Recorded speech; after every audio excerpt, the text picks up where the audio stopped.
जय हिंद प्यारे विद्यार्थियों। सामान्य हिंदी प्रश्नोत्तरी की क्लास में आप सभी का स्वागत है।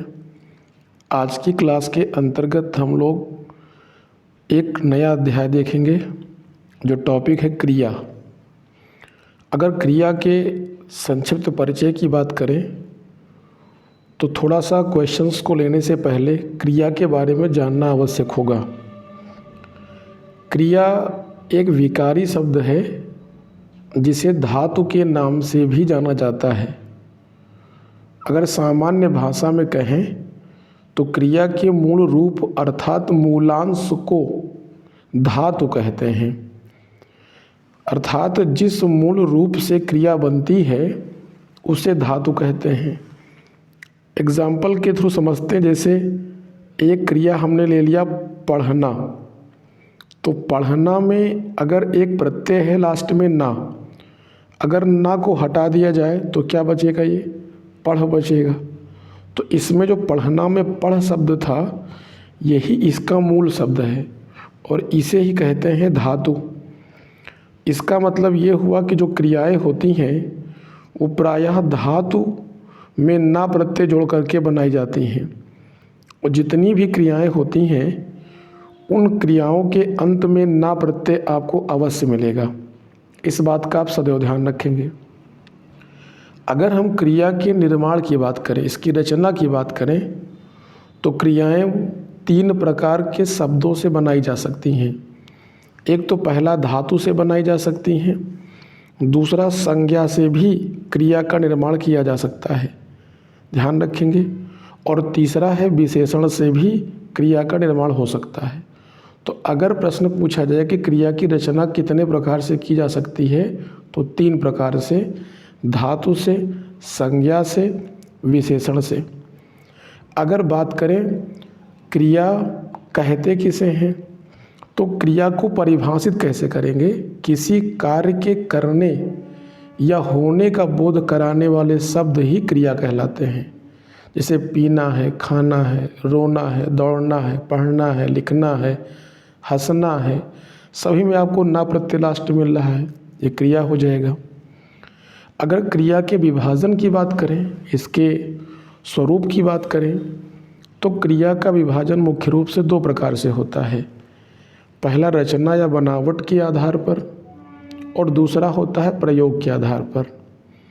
रचना या बनावट के आधार पर क्रियाएं दो प्रकार की होती हैं, अकर्मक क्रिया और सकर्मक क्रिया। प्रयोग के आधार पर क्रियाएं पांच प्रकार की होती हैं, प्रेरणार्थक क्रिया, संयुक्त क्रिया, नाम धातु क्रिया, पूर्वकालिक क्रिया या सामान्य क्रिया। तो ध्यान रखिए, अगर क्रिया के विभाजन की बात करेंगे तो ये दो प्रकार से हो सकता है, रचना और बनावट के आधार पर और प्रयोग के आधार पर।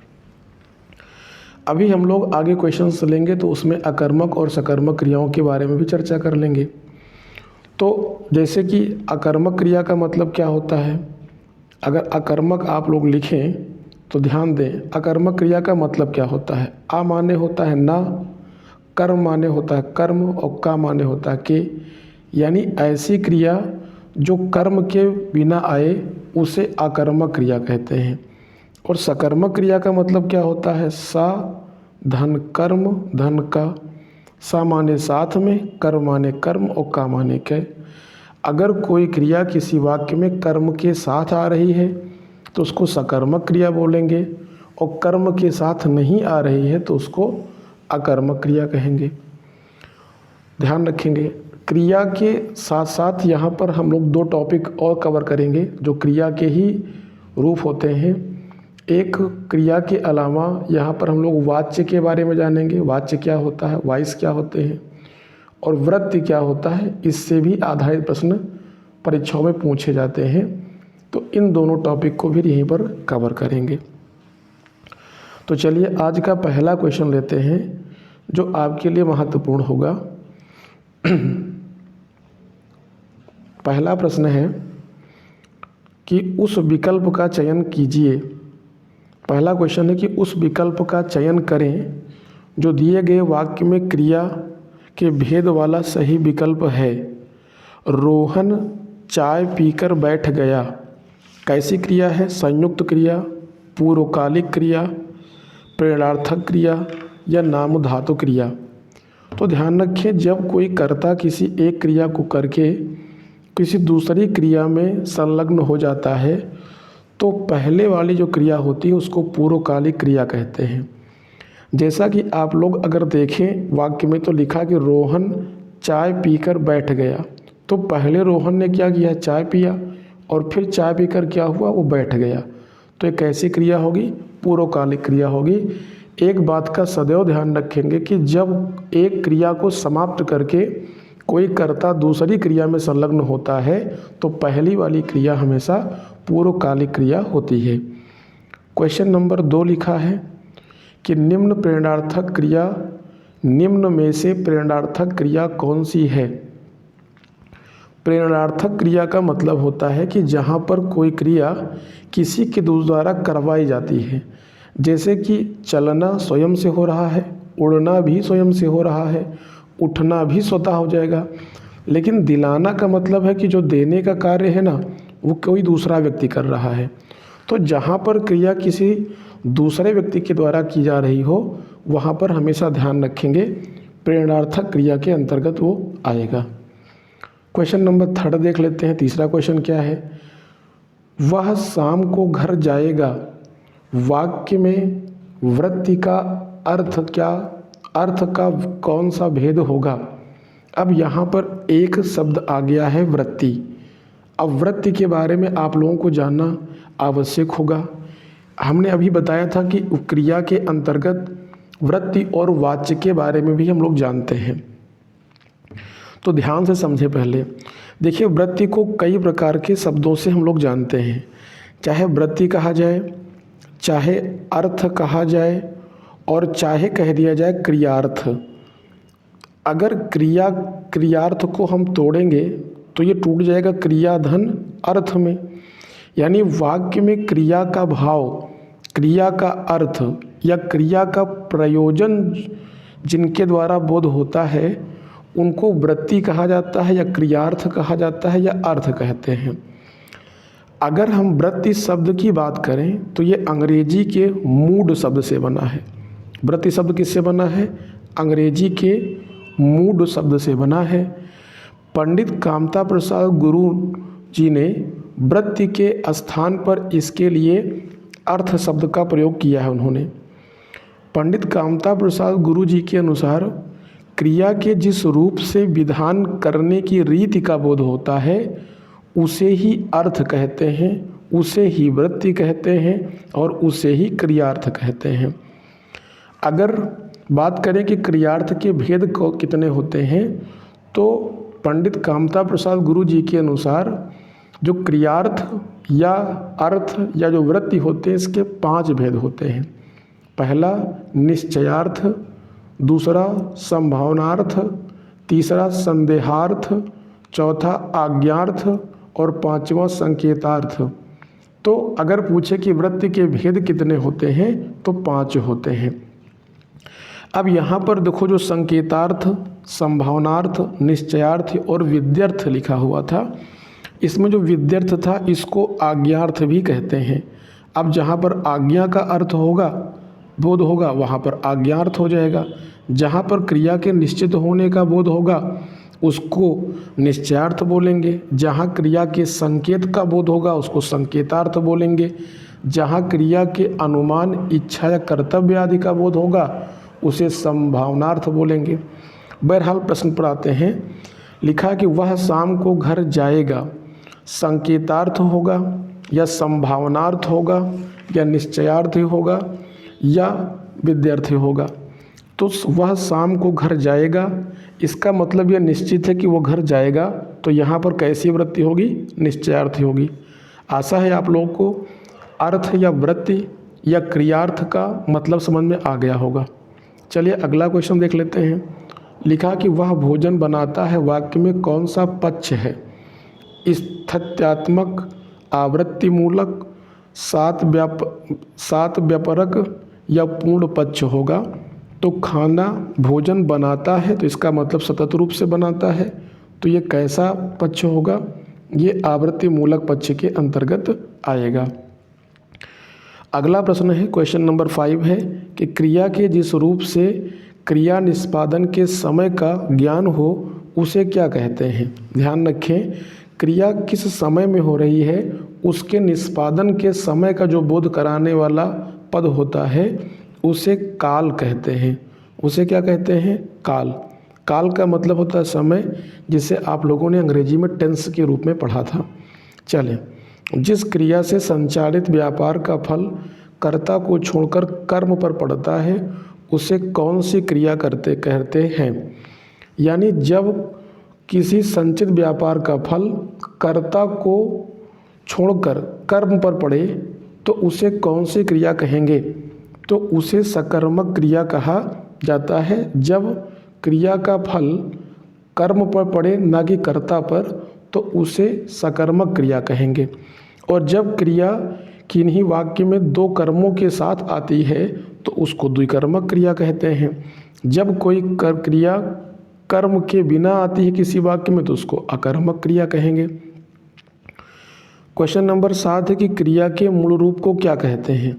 अभी हम लोगों ने चर्चा किया कि क्रिया के मूल रूप को क्या कहा जाता है। क्रिया के मूल रूप को धातु कहते हैं और धातु में ना प्रत्यय जोड़ करके ही क्रिया का निर्माण किया जाता है। अगला प्रश्न है, क्वेश्चन नंबर 8 है कि राम सो रहा है, इस वाक्य में कौन सी क्रिया होगी। अकर्मक क्रिया, द्विकर्मक, सकर्मक या प्रेरणार्थक क्रिया। तो राम सो रहा है, इस सेंटेंस में कोई आपको कर्म नहीं दिखाई दे रहा है, इसलिए कैसी क्रिया होगी, अकर्मक क्रिया के अंतर्गत आएगा। अगला क्वेश्चन देख लेते हैं। क्वेश्चन नंबर 9 है कि निम्न में से प्रेरणार्थक क्रिया कौन सी है। प्रेरणार्थक क्रिया का मतलब अभी हमने आपको बताया था कि जहाँ पर कोई क्रिया स्वयं से न करके किसी दूसरे के माध्यम से कराई जाए वो प्रेरणार्थक क्रिया होगी। अब जैसे आप ध्यान दें, चमकना, देना और उठना ये सभी क्रियाएं स्वतः से हो रही थी, लेकिन जो गिराना का कार्य है, गिराना ये किसी दूसरे के द्वारा किया जा रहा है, तो गिराना कैसी क्रिया हो जाएगी, प्रेरणार्थक क्रिया हो जाएगी। अगला क्वेश्चन है क्वेश्चन नंबर 10, क्रियार्थक संज्ञा सदा किस रूप में रहती है। एक वचन स्त्रीलिंग, बहुवचन स्त्रीलिंग, एक वचन पुल्लिंग और बहुवचन पुल्लिंग। तो ध्यान रखें, क्रियार्थक संज्ञा सदैव एक वचन पुल्लिंग में होती है। अब क्रियार्थक संज्ञा क्या होती है, देखिए, जब कोई क्रिया संज्ञा के स्थान पर आकर प्रयुक्त हो और वाक्य में वो क्रिया के रूप में ना आकर के वह कर्ता के रूप में व्यवहार करे तो उसको क्रियार्थक संज्ञा कहते हैं। जैसे कह दिया जाए टहलना स्वास्थ्य के लिए लाभप्रद है, जैसे कह दिया जाए कि टहलना स्वास्थ्य के लिए क्या है, लाभप्रद है। तो टहलना एक प्रकार की क्रिया है, लेकिन जब टहलना का प्रयोग हमने वाक्य के प्रारंभ में कर दिया तो ये है तो क्रिया, लेकिन व्यवहार कैसा कर रही है, ये व्यवहार कर रही है संज्ञा के रूप में, तो इसको बोलेंगे क्रियार्थक संज्ञा। ओके, चलिए अगला क्वेश्चन देखते हैं। 11 नंबर, कौन सा संयुक्त क्रिया का भेद नहीं है। कौन सा संयुक्त क्रिया का भेद नहीं है, अवकाश बोधक, नित्यता बोधक, निश्चय बोधक या नाम बोधक। तो इसमें कौन सा क्रिया का भेद नहीं है, नाम बोधक क्रिया का भेद नहीं होता है। बाकी अवकाश बोधक, नित्यता बोधक और निश्चय बोधक क्रिया के भेद होते हैं। क्वेश्चन नंबर 12 देख लेते हैं। लिखा है कि निम्न में से सकर्मक क्रिया है, किसमें सकर्मक क्रिया होगी। आइए सेंटेंस को देखते हैं। लिखा है कौन कौन से ऑप्शन है, सकर्मक क्रिया बताना है। मुस्कुराना, लिखना, सोना या चलना। अब इस पर ध्यान दीजिए, बहुत शानदार प्रश्न है। कैसे पहचानेंगे, देखिए, मुस्कुराना मतलब स्वयं से मुस्कुराया जा रहा है, सोना मतलब कोई व्यक्ति सो रहा है, चलना का मतलब वो चल रहा है। लेकिन जो लिखना क्रिया थी इसमें फ़र्क है। लिखना का मतलब क्या है कि जो लिखने का कार्य है ये किसी माध्यम से किया जा रहा होगा, पेन का इस्तेमाल हो रहा होगा, और लिखना जो क्रिया हो रही है ये किसी पर हो रही होगी, यानी पेज पर हो रही होगी। तो इसका मतलब है कि यहाँ पर क्रिया का कोई ना कोई आधार है। तो एक बात का ध्यान रखें बेटा कि जहाँ पर क्रिया का कोई ना कोई आधार होता है। जैसे लिखना था तो लिखना का मतलब लेख लिखा जा रहा होगा या निबंध लिखा जा रहा होगा, यानी कुछ ना कुछ लिखा जा रहा था, इसलिए यहाँ पर क्या होगा, यहाँ पर सकर्मक क्रिया होगी, यानी कर्म होगा जरूर। जैसे कह दें कि राम पत्र लिखता है तो इसका मतलब है कि जो लिखने की क्रिया हो रही है वो पत्र को हो रही है, यानी पत्र लिखा जा रहा है, तो लिखना एक प्रकार से क्या है, सकर्मक क्रिया के अंतर्गत आएगा। चलिए अगला क्वेश्चन देख लेते हैं। लिखा है कि हथियाना चिकनाना किस प्रकार की क्रिया है। हाथ से हथियाना होता है और चिकना से चिकनाना होता है। ये किस प्रकार की क्रिया हैं, ये नाम धातु क्रिया के अंतर्गत आएंगी। क्योंकि हाथ से हथियाना होता है और चिकना से चिकनाना होता है, तो ये संज्ञा जो है यहाँ क्रिया के रूप में बन गई है, तो इसको नाम धातु क्रिया कहेंगे, जो कि नाम शब्द बना है संज्ञा से। और जैसे हाथ क्या है संज्ञा, तो हाथ से हथियाना हो जाएगा। चिकना भी संज्ञा है, चिकनाना हो जाएगा। ठीक है, चलिए अब जैसे एक शब्द होता है लाठी, तो लाठी से लठियाना बोल दीजिए, तो ये भी नाम धातु क्रिया हो जाएगी। क्वेश्चन नंबर है 14 कि दो प्राणियों तथा वस्तुओं के बीच तुलना की जाती है तो क्रिया किस रूप में दिखाई पड़ती है। उत्तमावस्था, उत्तरावस्था, पूर्वावस्था या मूलावस्था। तो इस प्रश्न का सही उत्तर होगा उत्तरावस्था। ध्यान रखिए कि उत्तरा का मतलब होता है कि लास्ट में आपको तर जरूर मिलेगा। तो जहाँ पर तुलना का अध्ययन होता है वहाँ तर, और जहाँ पर अपनी उच्चतम अवस्था में होता है तो वहाँ तम का प्रयोग होता है। क्वेश्चन नंबर 15 देख लेते हैं। लिखा कि निम्न में से प्रेरणार्थक क्रिया कौन सी है। जगाना, चलना, बदलना या पढ़ना। तो देखिए चलना स्वयं से हो रहा है, पढ़ना भी स्वयं से हो रहा है, बदलना भी स्वयं से हो रहा है, लेकिन जो जगाना है ये किसी दूसरे के लिए की जा रही है क्रिया, तो इसलिए ये कैसी क्रिया हो जाएगी, प्रेरणार्थक क्रिया के अंतर्गत आएगी। आई थिंक आप लोगों को समझ में आ रहा होगा कि प्रेरणार्थक क्रिया का मतलब क्या होता है। कई बार ये क्वेश्चन आपको देखने को मिलेगा इस क्लास में। चलिए क्वेश्चन नंबर 16 देख लेते हैं कि बालक इस पुस्तकालय में पढ़ रहा है। बालक इस पुस्तकालय में पढ़ रहा है, वाक्य में कौन सी क्रिया है।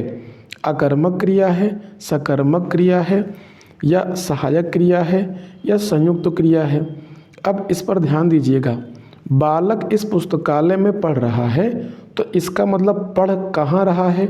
अगर कहाँ का जवाब आपको मिल रहा है तो इसका मतलब वो सकर्मक क्रिया है।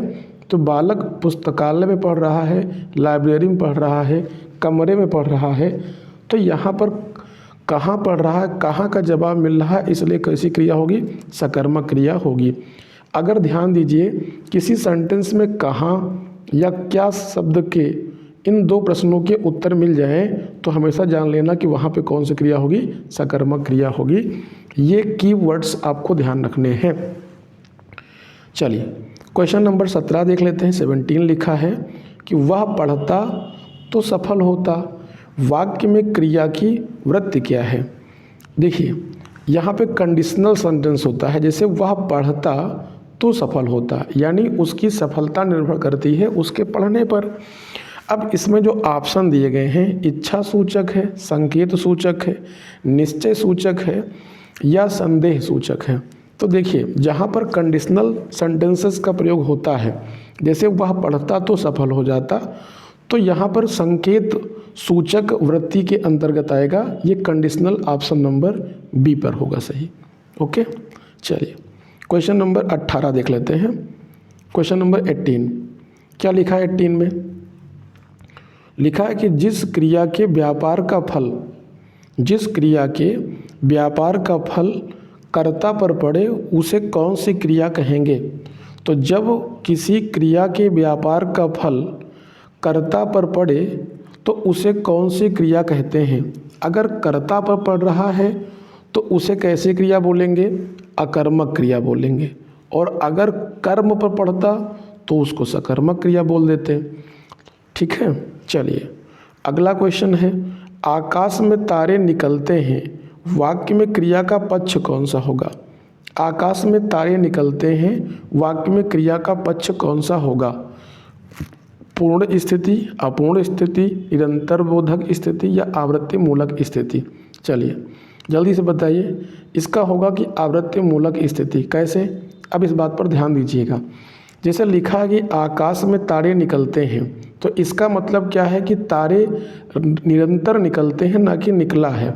तो निकलते हैं तो इसका मतलब है कि आवृत्ति लगातार हो रहा है, इसलिए सही उत्तर होगा ऑप्शन नंबर डी। आगे बढ़ते हैं। अपूर्ण क्रिया के लिए जो संज्ञा अथवा विशेषण शब्द प्रयुक्त होते हैं उन्हें कहते हैं पूरक, धातु, अकर्मक या द्विरुक्त। अब सेंटेंस में देखिए, हिंदी में यही विशेषता होती है कि आप क्वेश्चन से ही उत्तर निकाल सकते हैं। लिखा कि अपूर्ण क्रिया के लिए जो संज्ञा अथवा विशेषण प्रयुक्त होते हैं वो एक प्रकार से पूरक होते हैं। क्या होते हैं? पूरक, यानी वो क्रिया को पूर्ण करने वाले होते हैं। तो ऐसे संज्ञा विशेषण जो अपूर्ण क्रिया को पूर्ण करने के लिए प्रयुक्त होते हैं उन्हें क्या बोलते हैं? उन्हें पूरक कहा जाता है। चलिए, क्वेश्चन नंबर 21 है, किसान अपनी गाय और बैलों को ले जा रहा है, इस वाक्य में कौन सी क्रिया है? सकर्मक, अकर्मक, द्विकर्मक या प्रेरणार्थक क्रिया? किसान अपनी गाय और बैलों को ले जा रहा है। अभी हमने आपको बताया कि अगर किसी प्रश्न में आपको क्या का जवाब मिल जा रहा है, किसका जवाब मिल जा रहा है, क्या का, तो जैसे हम यहाँ पर क्या शब्द बोल दें क्वेश्चन मार्क लगा करके कि किसान क्या ले जा रहा है? अपनी गाय और बैलों को ले जा रहा है। और अगर इसका उत्तर मिल रहा है तो इसका मतलब है कि उस वाक्य में कर्म विद्यमान है, और अगर कर्म विद्यमान है तो वह क्रिया कैसी क्रिया होगी? वह क्रिया सकर्मक क्रिया होगी, ये ध्यान रखेंगे। और अगर कर्ता प्रधानता दिखा रहा है तो वहाँ पे अकर्मक क्रिया हो जाएगी। चलिए अगला क्वेश्चन लेते हैं। क्वेश्चन नंबर 22 है कि निम्न में से कौन सी क्रिया अकर्मक है? अब देखिए यहाँ पर अकर्मक क्रिया बताना है आप लोगों को। आइए देखते हैं। लिखा है कि बांधना, लूटना, पीसना या काटना। देखिए, अब अगर बांधना का मतलब है कि अगर बांधा जा रहा है तो इसका मतलब कुछ ना कुछ बांधा जा रहा है, उसमें कोई ना कोई आधार है। अगर लूटना की बात करें तो इसका मतलब कुछ लूटा जा रहा है। अगर काटना की बात करें तो मतलब क्रिया से कुछ ना कुछ प्रभाव किसी पर पड़ रहा है। तो इसका मतलब है कि जब क्रिया का प्रभाव किसी पर पड़ रहा हो तो समझ जाओ कि वो कैसी क्रिया होगी? वो सकर्मक क्रिया होगी। लेकिन जैसे पिसना है तो पिसना का मतलब है किसी पर प्रभाव पड़ नहीं रहा है, ये कैसी क्रिया हो जाएगी? ये अकर्मक क्रिया हो जाएगी। क्वेश्चन नंबर 23 है 23, निम्न में प्रेरणार्थक क्रिया कौन सी होगी? अब प्रेरणार्थक क्रिया बताना है आपको। पहला ए ऑप्शन ही सही हो जाएगा, सेंटेंस बुलवाना। अगर बुलाना होता तो ये फिर एक सामान्य क्रिया होती, लेकिन बुलवाना कैसी क्रिया हो जाएगी? प्रेरणार्थक क्रिया के अंतर्गत आएगा। चलिए अब हम लोग देखेंगे क्वेश्चन नंबर 24 को। क्वेश्चन नंबर 24 है 24 है। क्या लिखा है इसमें? पहला प्रश्न दिया गया है कि निम्नलिखित 4 विकल्पों में से उस विकल्प का चयन करें। निम्नलिखित 4 विकल्पों में से उस विकल्प का चयन करें जो पक्ष के भेद का सही विकल्प हो। अब पक्ष का भेद यहाँ पे बताना है। सेंटेंस की दीपा लगातार पढ़ाई करती थी इसीलिए कक्षा में प्रथम आई। लगातार पढ़ाई करती थी इसीलिए कक्षा में प्रथम आई। सेंटेंस पर ध्यान दीजिएगा। यहाँ पर एक शब्द आया है लगातार पढ़ाई करती थी, तो लगातार करने का मतलब होता है कि वो अभ्यास बोधक पक्ष होगा, यानी निरंतरता के साथ वो अपनी पढ़ाई करती रही। और आप जानते हैं कि अध्ययन एक सतत रूप से चलने वाली प्रक्रिया होती है। लगातार अभ्यास करने के प्रतिफल ही आपको सफलता प्राप्त होती है। तो दीपा लगातार पढ़ाई करती थी, यहाँ पर कैसी क्रिया होगी? अभ्यास बोधक पक्ष होगा। यहाँ पर ध्यान रखें, पक्ष पूछा गया था, न कि क्रिया पूछी गई थी। चलिए क्वेश्चन नंबर 25 देख लेते हैं। 25 नंबर में क्या कहा गया है? लिखा गया है कि जब कर्ता एक क्रिया समाप्त कर उसी क्षण दूसरी क्रिया में प्रवृत्त होता है तब पहली क्रिया क्या कहलाती है?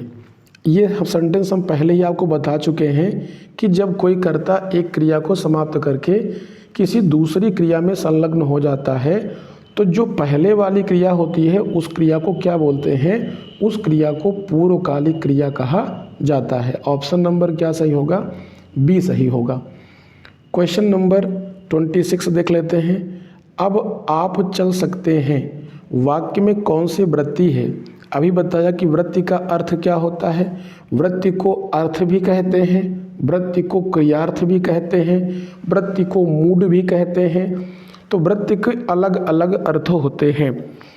ध्यान रखेंगे, वृत्ति के हमने भेद बताए थे आपको 5। ये पंडित कामता प्रसाद गुरु जी के अनुसार वृत्ति के 5 भेद होते हैं। कौन कौन से होते हैं एक बार पुनः रिवीजन कर लेते हैं। एक निश्चयार्थ होता है, संभावनार्थ होता है, संदेहार्थ होता है, विद्यर्थ या आज्ञार्थ होता है और संकेतार्थ होता है। तो यहाँ पे पूछा गया कि अब आप चल सकते हैं वाक्य में कौन सी वृत्ति है।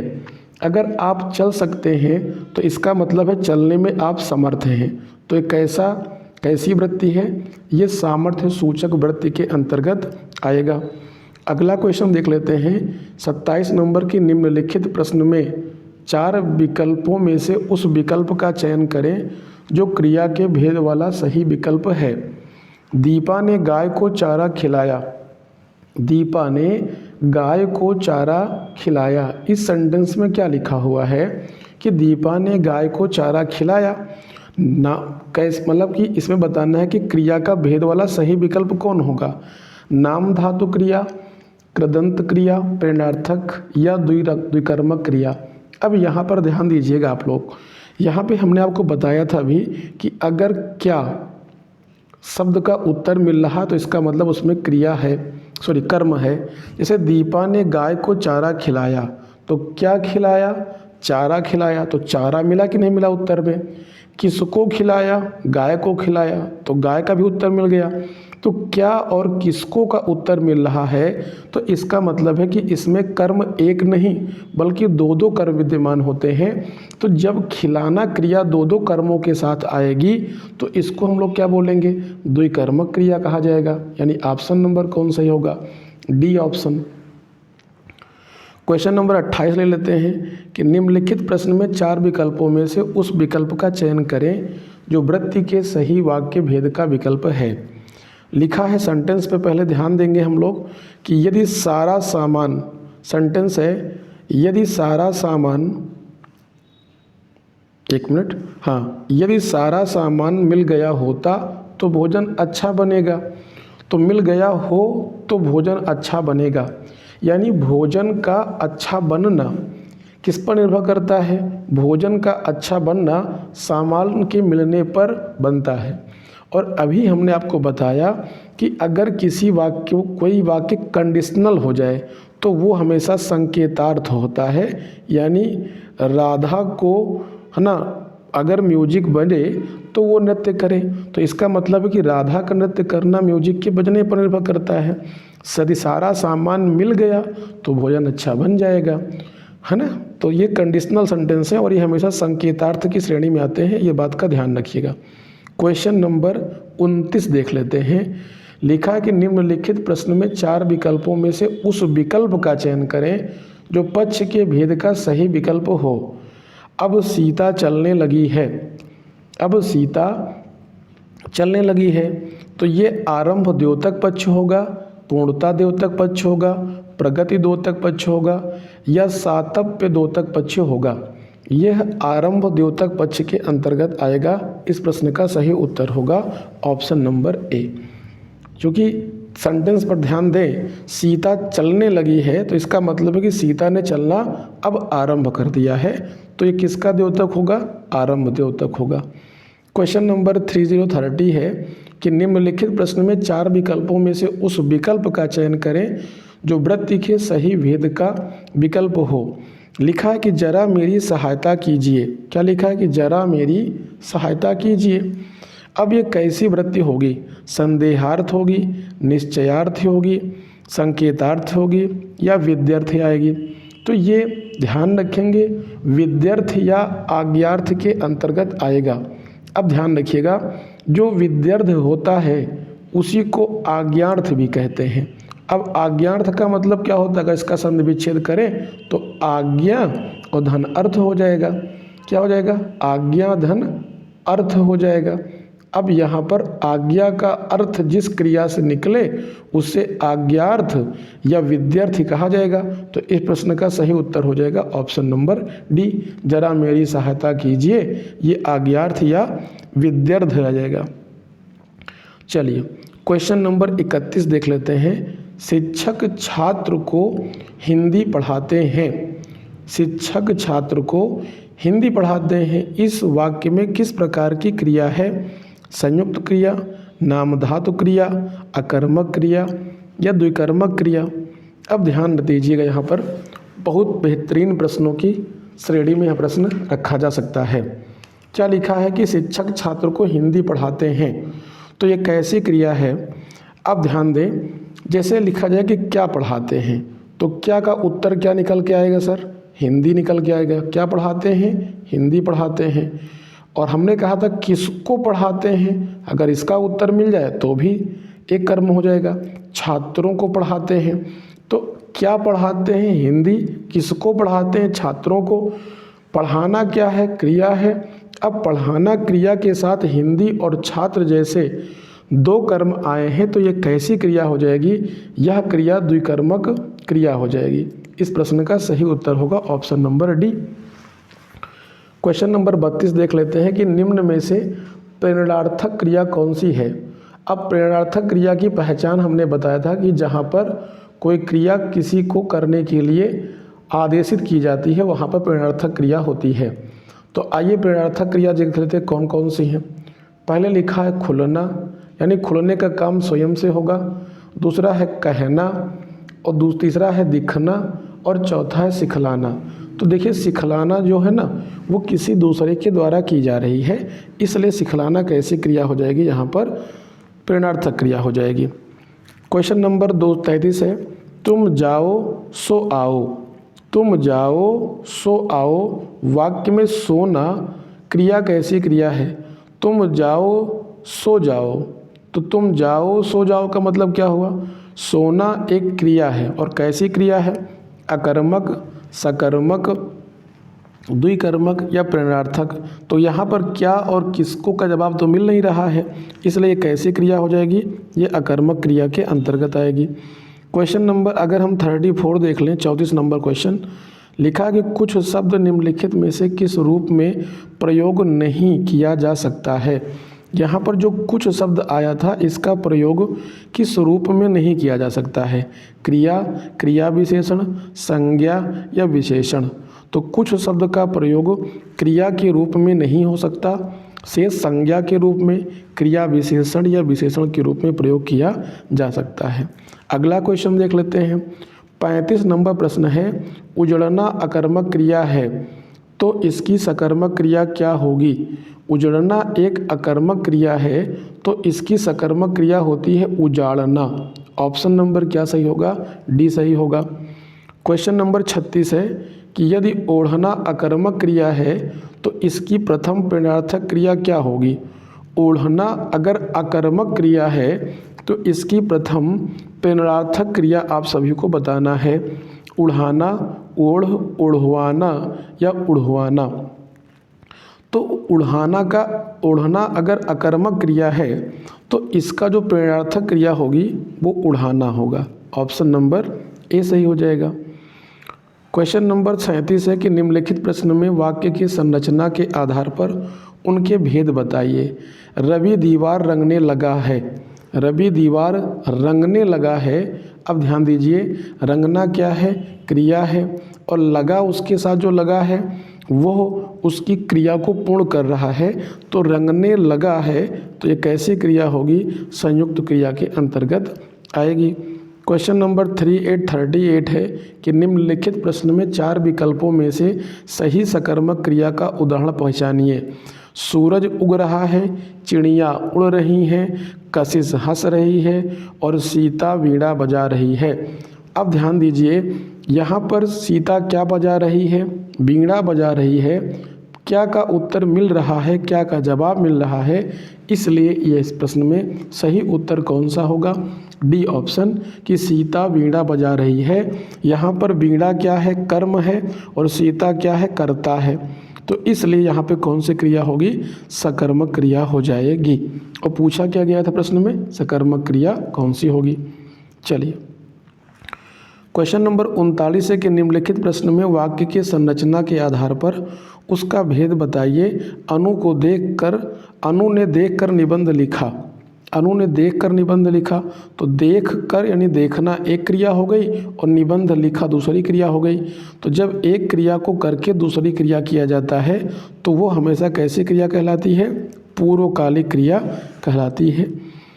अगला प्रश्न है 40 नंबर, जागना मूल रूप से क्रिया का प्रथम प्रेरणार्थक रूप क्या होगा। यहाँ पर पूछा गया है कि जागना मूल रूप क्रिया का प्रथम प्रेरणार्थक रूप क्या होगा, जगवाना, जगाना, जागवाना या जाग। तो यहाँ पर जगाना जो शब्द था, यहाँ पर जागना मूल क्रिया का रूप, प्रथम प्रेरणार्थक क्रिया का रूप क्या होगा, यहाँ पर जगाना हो जाएगा। ऑप्शन नंबर क्या सही होगा, बी सही होगा, जगाना। अगला क्वेश्चन है क्वेश्चन नंबर 41 है कि किसी कार्य का करने या होने का बोध कराने वाले शब्द क्या कहलाते हैं। ये तो क्रिया की परिभाषा है। क्या कह रहे हैं कि किसी कार्य को, आप ध्यान से पढ़ें इसको और इसको याद भी कर लें, कंठस्थ भी कर लें। किसी कार्य को करने या होने का बोध कराने वाले शब्द क्या कहलाते हैं, उन्हें क्रिया कहा जाता है। ऑप्शन नंबर सही होगा सी। कौन सा ऑप्शन सही होगा, ऑप्शन नंबर सी सही होगा।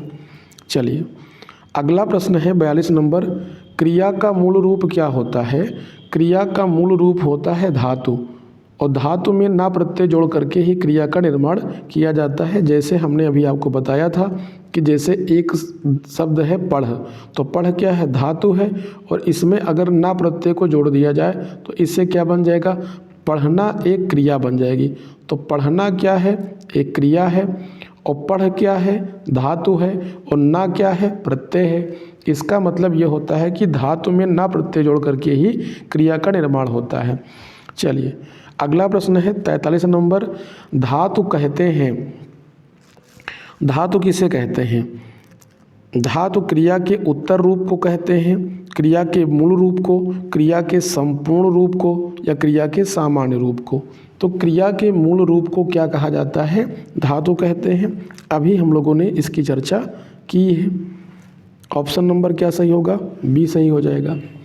क्वेश्चन नंबर 44 लिखा है, माँ ने पिताजी से सामान मंगवाया।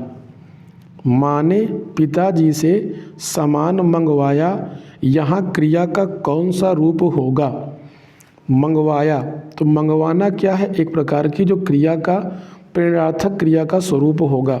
जहाँ पर क्रिया स्वयं से की जाए तो वो क्या होगा, वो एक सामान्य क्रिया होगी। लेकिन जब क्रिया किसी दूसरे के द्वारा करवाई जाती है तो उसको बोलते हैं प्रेरणार्थक क्रिया। तो मंगवाना, पिताजी, माँ ने पिताजी से सामान मंगवाया, तो एक ऐसी क्रिया हो जाएगी, प्रेरणार्थक क्रिया के अंतर्गत आएगी। अगला प्रश्न है क्वेश्चन नंबर 45, प्रश्न संख्या 45 है कि मोहन पिताजी को पत्र लिख रहा है। मोहन पिताजी को पत्र लिख रहा है, वाक्य में क्रिया का भेद प्रयुक्त हुआ है, रिक्त स्थान के लिए उचित विकल्प का कौन सा होगा। मोहन पिताजी को पत्र लिख रहा है, मोहन क्या लिख रहा है, पत्र लिख रहा है। किसको लिख रहा है, पिताजी को लिख रहा है। तो वैसे तो, और लिखना क्या है, यहाँ पर क्रिया है, और क्रिया के साथ यहाँ पर पत्र और पिताजी दो दो कर्म आए हैं। ये तो वास्तव में द्विकर्मक क्रिया होनी चाहिए, लेकिन अब ऑप्शन में चूंकि द्विकर्मक नहीं है तो इसमें हम लोग क्या लगाएंगे, सकर्मक क्रिया हो जाएगा। अगला प्रश्न है कि मैं खाता हूँ। मैं खाता हूँ, कर्म वाच्य रूप क्या होता है। कर्मवाच्य, अब देखिए यहाँ पर एक शब्द आ गया है वाच्य। तो आइए हम लोग थोड़ा सा वाच्य के बारे में देख लें कि वाच्य वास्तव में होता क्या है, समझना इसके लिए अत्यंत आवश्यक होगा। क्योंकि क्रिया जब भी हम लोग पढ़ते हैं तो इसमें वाच्य की भी बात करते हैं और वृत्त की भी बात करते हैं। देखिए अगर वाच्य की बात करें तो क्रिया के जिस रूप से यह ज्ञात हो कि वाक्य में कर्ता, कर्म और भाव में किसकी प्रधानता है, उसे वाच्य कहते हैं। अब ध्यान रखें कि वाच्य होते कितने प्रकार के हैं, 3 प्रकार के। एक होता है कर्तृवाच्य, दूसरा होता है भाववाच्य और तीसरा होता है कर्मवाच्य। तो अगर हम बात करें कर्तृवाच्य की, किसकी बात करते हैं, अगर हम बात करें कर्तृवाच्य की, तो कर्तृवाच्य में हमेशा जो कर्ता की प्रधानता होती है तो कर्तृवाच्य होता है। अगर कर्म की प्रधानता है तो वहाँ पर कर्मवाच्य होगा, और अगर कहीं पर भाव की प्रधानता है तो वहाँ पर भाववाच्य होगा। एक बात का ध्यान रखेंगे कि जो कर्तृवाच्य होता है उसमें अकर्मक और सकर्मक दोनों प्रकार की क्रियाएं हो सकती हैं। लेकिन अगर हम बात करें कर्मवाच्य की, तो कर्मवाच्य में सकर्मक क्रिया हो सकती है, अकर्मक क्रिया नहीं होगी, क्योंकि कर्मवाच्य में कर्म तो रहेगा ही, इसका मतलब वो सकर्मक क्रिया होगी। और भाववाच्य जो होता है वो हमेशा अकर्मक क्रिया ही होता है। यानी कर्तृवाच्य में कर्मवाच्य, यानी कर्तवाच्य में अकर्मक और सकर्मक दोनों प्रकार की क्रियाएं हो सकती हैं। कर्मवाच्य में केवल सकर्मक क्रिया होगी और भाववाच्य में केवल अकर्मक क्रिया होगी। तो आई थिंक आपको समझ में आ गया होगा कि वाच्य होते क्या हैं, वाच्य के भेद कितने होते हैं, और कौन से वाच्य में अकर्मक क्रिया, किस में सकर्मक क्रिया और किस में अकर्मक और सकर्मक दोनों होती हैं। तो चलिए अब देखते हैं प्रश्न। लिखा कि मैं खाता हूँ, कर्मवाच्य रूप कौन सा होगा? मुझसे खाया जाता है, मुझसे खाया नहीं जाता है, मेरे से खाया जाता है या मुझसे खाया जाता है। तो इस प्रश्न का सही उत्तर होगा ऑप्शन नंबर ए, मुझसे खाया जाता है। तो यहाँ पर मुझसे खाया जाता है कर्म की प्रधानता है, तो वाच्य कैसा होगा? कर्मवाच्य होगा। क्वेश्चन नंबर 47 है, पंछी पानी पीते हैं, इसका कर्मवाच्य रूप क्या होता है? इसका कर्मवाच्य रूप बताना है। पंछी पानी पीते हैं तो इसका कर्मवाच्य रूप होता है पंछियों से पानी पिया जाता है। जहाँ पर से पिया जाता है या के द्वारा पिया जाता है तो वहाँ पर कर्म की प्रधानता होती है, इस बात का सदैव ध्यान रखेंगे। सही कर्मवाच्य वाक्य छांटिए। रोगी से चला जाता है, पिताजी से खाया नहीं जाता है, भाई से खाया जाता है या बहन से पढ़ी जाती है। तो इस प्रश्न का सही उत्तर होगा भाई से खाया जाता है। और जहाँ पर से आ जाए या के द्वारा आ जाए वहाँ पर हमेशा कौन सा वाच्य होता है? कर्मवाच्य होता है। क्वेश्चन नंबर 49 देख लेते हैं, 49 है कि निम्नलिखित में से कौन सा वाक्य कर्मवाच्य दर्शाता है? मैं लेख लिखता हूँ, मजदूरों द्वारा पेड़ काटा गया, रमेश कपड़े धो रहा है, राधा से चला नहीं जाता है। क्या बताना है? यहाँ पर कर्मवाच्य के बारे में बताना है। तो कर्मवाच्य का मतलब होता है कि जहाँ पर किसी के द्वारा कोई कार्य किया जाता है, जहाँ पर द्वारा आ जाए या से आ जाए वो हमेशा कर्मवाच्य होता है। मजदूरों के द्वारा पेड़ काटा गया, ये कैसा वाच्य होगा? यहाँ पर कर्मवाच्य हो जाएगा। क्वेश्चन नंबर 50 है, 50 नंबर प्रश्न पे हम लोग आ चुके हैं। निम्नलिखित में से कौन सा वाक्य भाववाच्य दर्शाता है? पहला विकल्प है रवि बात करता है, मुझसे खाया नहीं जाता, मुझसे पढ़ा नहीं जाता, मुझसे खेला नहीं जाता, मुझसे लिखा नहीं जाता। इस प्रकार के सेंटेंस जहाँ भी आते हैं वो सदैव भाववाच्य के रूप में आते हैं। तो मुझसे खाया नहीं जाता, यहाँ पर कौन सा वाच्य हो जाएगा? भाववाच्य। चलिए अब हम लोग बढ़ेंगे क्वेश्चन नंबर 51 की ओर। क्वेश्चन नंबर 51 लिखा है कि निम्नलिखित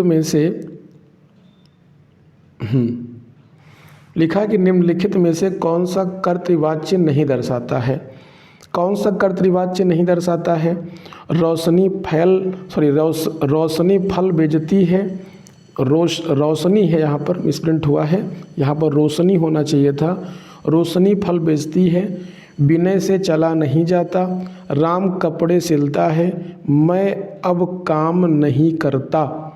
तो इसमें पूछा गया था कि कर्तृवाच्य नहीं दर्शाता है, यानी कर्मवाच्य कौन सा होगा? कर्तृवाच्य नहीं है वो। रोशनी फल बेचती है, विनय से चला नहीं जाता है, राम कपड़े सिलता है, मैं अब काम नहीं करता, तो इसमें होगा विनय से चला नहीं जाता, जहाँ से आ जाए द्वारा आ जाए, वहाँ पर कौन सा होगा, वहाँ पर हमेशा कर्तवाच्य कर्मवाच्य होगा। तो यहाँ पर कौन सा वाच्य होगा, कर्मवाच्य। इसमें कर्तवाच्य नहीं है, बल्कि जो शेष दिए गए हैं, रोशनी फल बेचती है, राम कपड़े सिलता है और मैं अब काम नहीं करता, ये सभी कर्तवाच्य के उदाहरण थे। चलिए अगला प्रश्न देख लेते हैं। क्वेश्चन नंबर 52 है 5 to 52। लिखा कि रमा पुस्तक पढ़ेगी को कर्मवाच्य में परिवर्तित करें। रमा पुस्तक पढ़ेगी, इसको कर्मवाच्य में परिवर्तित करना है। रमा के द्वारा पुस्तक पढ़ी जाएगी, इसका पहला विकल्प ही सही हो जाएगा। रमा द्वारा पुस्तक पढ़ी जाएगी, यहाँ द्वारा का प्रयोग हो गया है, इसलिए कौन सा वाच्य होगा, इसलिए यहाँ पर होगा कर्मवाच्य। क्वेश्चन नंबर 53 है भाववाच्य वाला वाक्य पहचानिए। चलिए अब चला जाए, तो चलिए अब चला जाए जहाँ पर इस प्रकार के सेंटेंस आएंगे वो हमेशा भाववाच्य के अंतर्गत आएगा, इस बात का ध्यान रखेंगे। अगर आपको कर्तृवाच्य और कर्मवाच्य समझ में आ गया है, तो जहाँ पर कर्तृवाच्य या कर्मवाच्य नहीं है वहाँ पर कौन सा होगा, भाववाच्य। जैसे चलिए अब चला जाए, तो इसमें कौन सा वाच्य होगा, भाववाच्य हो जाएगा। चलिए क्वेश्चन नंबर 54 देख लेते हैं। मीरा जोर से हंसी, यह वाक्य किस क्रिया का समुचित उदाहरण है। मीरा जोर से हंसी, ये किस वाक्य का समुचित उदाहरण है, तो देख लेते हैं। मीरा जोर से हंसी, यह वाक्य किस क्रिया का समुचित उदाहरण है। जोर से हंसी, ध्यान रखेंगे। अब चूंकि इसमें क्या और किसका का जवाब नहीं मिल रहा है, तो बस सिंपल सी बात है कि ये अकर्मक क्रिया का उदाहरण यहाँ पर लिखा गया था। लिखा कि मैंने रमेश से पत्र लिखाया, इस वाक्य में जो लिखवाया शब्द आया है ये कौन से प्रकार की क्रिया होगी। तो जहाँ पर लिखवाना की बात होती है वो प्रेरणार्थक क्रिया के अंतर्गत आएगी। इस प्रश्न का सही उत्तर होगा ऑप्शन नंबर ए। चलिए क्वेश्चन नंबर 56 है कि चूड़ी अच्छी थी में थी कौन सी क्रिया है। चूड़ी अच्छी थी में थी कौन सी क्रिया होगी, ये योजक क्रिया के अंतर्गत आएगा। इस प्रश्न का सही उत्तर होगा option number A. Question number 57 है कि मूल अकर्मक धातुओं के साथ प्रत्यय जोड़कर बनाई गई क्रिया धातुएं क्या कहलाती हैं। मूल अकर्मक धातुओं के साथ प्रत्यय जोड़कर बनाई गई क्रिया धातुएं क्या कहलाती हैं, वो साधित सकर्मक धातु कहलाती हैं। इस प्रश्न का सही उत्तर होगा ऑप्शन नंबर सी। लिखा 58 नंबर प्रश्न है कि निम्नलिखित में से किस वाक्य में अकर्मक क्रिया है। मैं गेहूँ पिसवाता हूँ, मैं क्या पिसवाता हूँ, गेहूँ, तो सकर्मक क्रिया हो जाएगी। पानी बरस रहा है, यही कैसी क्रिया है, अकर्मक क्रिया है। पानी बरस रहा है कैसी क्रिया है, अकर्मक क्रिया है। राम मोहन को रुला रहा है, राम किसको रुला रहा है, मोहन को रुला रहा है, तो यहाँ कैसी क्रिया होगी, सकर्मक। श्याम निबंध लिखता है, श्याम क्या लिखता है, निबंध, तो इस प्रश्न का उत्तर हो जाएगा ऑप्शन नंबर बी। ध्यान रखेंगे। अगला प्रश्न है क्वेश्चन नंबर 59 है अब पढ़कर क्या होगा, इस वाक्य में कौन सी क्रिया है। अब पढ़कर क्या होगा, तो पढ़कर और क्या होना दो प्रकार के शब्द आए थे, तो ये कैसी क्रिया हो जाएगी, ये पूर्वकालिक क्रिया हो जाएगी। अब ऑप्शन हम लोग को वो देखना पड़ेगा जहाँ पर पूर्वकालिक क्रिया का विकल्प लिखा होगा। हाँ, ये कैसी क्रिया है बेटा, पूर्वकालिक। पढ़कर क्या करेगा, तो कैसी क्रिया है, ये पूर्वकालिक क्रिया के अंतर्गत आएगा। क्वेश्चन नंबर 60 की तरफ बढ़ जाते हैं। 60 नंबर लिखा कि पढ़ रहा था, इस सेंटेंस में कौन सी क्रिया होगी। अब पढ़ रहा था लेकिन कौन पढ़ रहा था ये पता नहीं था, तो पढ़ रहा था, कौन सी क्रिया होगी, रहा था, रही थी, रहे थे। जहाँ पर इस प्रकार के शब्द आते हैं क्रिया के साथ वो सहायक क्रिया लग करके आते हैं और इनको संयुक्त क्रिया के अंतर्गत रखा जाएगा। क्वेश्चन नंबर 61 है कि निम्नलिखित प्रश्न में 4 विकल्पों में से उस सही विकल्प का चयन करें जो निर्देशानुसार वाक्य परिवर्तन वाला सही विकल्प है। सेंटेंस था राधा स्कूटी चला रही है, ब्रैकेट में लिखा है कि भाववाच्य के रूप में इसका रूपांतरित कीजिए। तो राधा स्कूटी चला रही है, अगर इसको हम लोग भाववाच्य में चेंज करेंगे तो इसका सही स्वरूप क्या हो जाएगा? ऑप्शन नंबर बी में लिखा है कि राधा से स्कूटी चलाई जाती है। से चलाई जाती है या राधा के द्वारा स्कूटी चलाई जाती है, दोनों में से हम किसी विकल्प को भी चयनित कर सकते थे।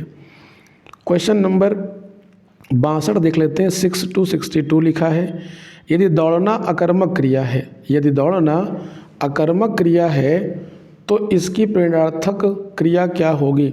अगर दौड़ना अकर्मक क्रिया है तो इसकी प्रेरणार्थक क्रिया क्या होती है? दौड़वाना। ऑप्शन नंबर क्या होगा? बी सही हो जाएगा। क्वेश्चन नंबर 63 की ओर बढ़ जाते हैं। यदि मुड़ना अकर्मक क्रिया है तो इसकी सकर्मक क्रिया क्या होगी? मुड़ना अकर्मक क्रिया है तो इसका सकर्मक क्रिया क्या होगी? मुड़ जाना या मोड़ना या मुड़वाना या मोड़। तो देखिए, अब सेंटेंस पर ध्यान दीजिए, यहीं पर समझने योग्य बात है। मुड़ना का मतलब स्वयं से मुड़ जा रहे हैं, लेकिन मोड़ना से इस बात का बोध हो रहा है कि किसी वस्तु को मोड़ा जा रहा है। तो यानी मोड़ना क्रिया का प्रभाव किसी पर पड़ रहा है, अगर पड़ रहा है तो कैसी क्रिया है? वो सकर्मक क्रिया है, ये ध्यान रखिएगा। चलिए अगला क्वेश्चन 64 है कि निम्नलिखित में से भाववाच्य का उदाहरण कौन सा होगा? कौन सा भाववाच्य का उदाहरण है? मोहिनी पत्र लिखती है, शीला से खाना खाया नहीं जाता, रवि आम चूसता है, अब चला जाए। तो ध्यान रखें, शीला से खाया नहीं जाता है, शीला से चला नहीं जाता है, शीला से पढ़ा नहीं जाता है, कैसा वाच्य होगा? भाववाच्य के अंतर्गत आएगा। अगले क्वेश्चन को देख लेते हैं। क्वेश्चन नंबर 65 है कि निम्नलिखित प्रश्न में 4 विकल्पों में से उस सही विकल्प का चयन करें जो निर्देशानुसार वाक्य परिवर्तन वाला सही विकल्प है। अब सेंटेंस देख लेते हैं, क्या लिखा कि हाथी ने केला खाया। अब इसका कर्मवाच्य स्वरूप बताइए क्या होगा? तो पहले ऑप्शन में ही लिखा है कि हाथी द्वारा केला खाया गया, तो जहाँ पर द्वारा लग जाए या से लग जाए तो कैसा वाच्य होगा? कर्मवाच्य होगा। यहाँ पर केला कौन खा रहा है? हाथी। हाथी द्वारा केला खाया गया। चलिए, जैसे आप लोग इंग्लिश में पढ़ते थे पैसिव वॉइस, वैसे होता है यहाँ पर कर्मवाच्य, और जैसे वहाँ पढ़ते थे एक्टिव वॉइस अंग्रेजी में, वैसे यहाँ पर कर्तृवाच्य होता है। बस अंग्रेजी में फ़र्क ये है कि वहाँ पे वॉइस 2 थे, एक्टिव और पैसिव, और यहाँ पर वाच्य 3 होते हैं, कर्तृवाच्य, कर्मवाच्य और भाववाच्य। चलिए क्वेश्चन नंबर 66 है, लिखा कि सही विकल्प का चयन करें जो निर्देशानुसार वाक्य परिवर्तन वाला सही विकल्प है। सेंटेंस क्या है कि पिताजी पत्र पढ़ रहे हैं, इसको कर्मवाच्य में आपको बदलना है। पिताजी पत्र पढ़ रहे हैं कर्मवाच्य होगा, पिताजी ने पत्र पढ़ा नहीं, गलत होगा। पत्र पिताजी द्वारा पढ़ा गया, यही विकल्प सही होगा, ऑप्शन नंबर बी, पत्र पिताजी द्वारा पढ़ा गया। अगला क्वेश्चन देखते हैं। क्वेश्चन नंबर 67 है, लिखा कि पुस्तक पढ़ी जाती है, पुस्तक पढ़ी जाती है में कौन सा वाच्य होगा? पुस्तक पढ़ी जाती है लेकिन पता नहीं कौन पढ़ता है, और जहाँ पर पुस्तक पढ़ी जा रही है लेकिन किसके द्वारा पढ़ी जा रही इसका बोध नहीं हो रहा है, तो इसका मतलब आपको समझना चाहिए कि यहाँ पर कौन सा वाच्य होगा? यहाँ पर कर्मवाच्य होगा। क्या पढ़ी जा रही है? पुस्तक पढ़ी जा रही है। यहाँ पर किसकी प्रधानता है? कर्म की प्रधानता है, इसलिए वाच्य क्या होगा? कर्मवाच्य। अगला सिंपल प्रश्न पूछा गया कि वाच्य कितने प्रकार के होते हैं? आप सब जानते हैं कि वाच्य मुख्य रूप से 3 प्रकार के होते हैं। कौन कौन से वाच्य होते हैं? एक होता है कर्तृवाच्य, दूसरा होता है कर्मवाच्य, और तीसरा होता है भाववाच्य। तो वाच्य के भेद होते हैं 3, कर्तृवाच्य, कर्मवाच्य और भाववाच्य। अगला प्रश्न है कि कर्मवाच्य में प्रधान कौन होता है? कर्मवाच्य होगा तो कर्म ही प्रधान होगा, भाववाच्य होगा तो भाव प्रधान होगा, कर्तृ अगर वाच्य है तो कर्ता प्रधान होगा। तो यहाँ पर कर्मवाच्य प्रधान, कर्मवाच्य में क्या प्रधान होगा? कर्म ही प्रधान होगा। क्वेश्चन नंबर 7070 लिखा है, जो आज की इस क्रिया वाले अध्याय का अंतिम प्रश्न होगा। 70 महत्वपूर्ण प्रश्नों को इस क्लास में शामिल किया गया था। भाववाच्य वाले वाक्य को पहचानिए, इनमें कौन सा भाववाच्य है? वह खाना खा रही है, आजकल अखबार भी नहीं पढ़ा जाता, बच्चे से चला नहीं जाता, हम ही उठा लाएंगे। तो इस प्रश्न का सही उत्तर होगा बच्चे से चला नहीं जाता, इसमें भाववाच्य होगा। इस प्रकार से ये जो 70 प्रश्न थे, ये विभिन्न प्रतियोगी परीक्षाओं जैसे UPPCL, UPSSC, UPPRPB में कांस्टेबल और दरोगा से संबंधित विभिन्न प्रतियोगी परीक्षाओं में आज तक जितने भी क्रिया इस अध्याय से प्रश्न बने थे, उन सभी प्रश्नों को इस अध्याय में हमने समाहित करके प्रश्नोत्तरी के रूप में आप लोगों तक पहुंचाया। अगर यह सीरीज़ आप लोगों के लिए उत्तर प्रदेश पुलिस भर्ती में तनिक भी सहयोग कर रही है, तो आप इस क्लास को अधिक से अधिक शेयर करें और इस चैनल पर अपना प्यार और स्नेह बनाए रखें। आज के लिए इतना ही। बहुत बहुत धन्यवाद।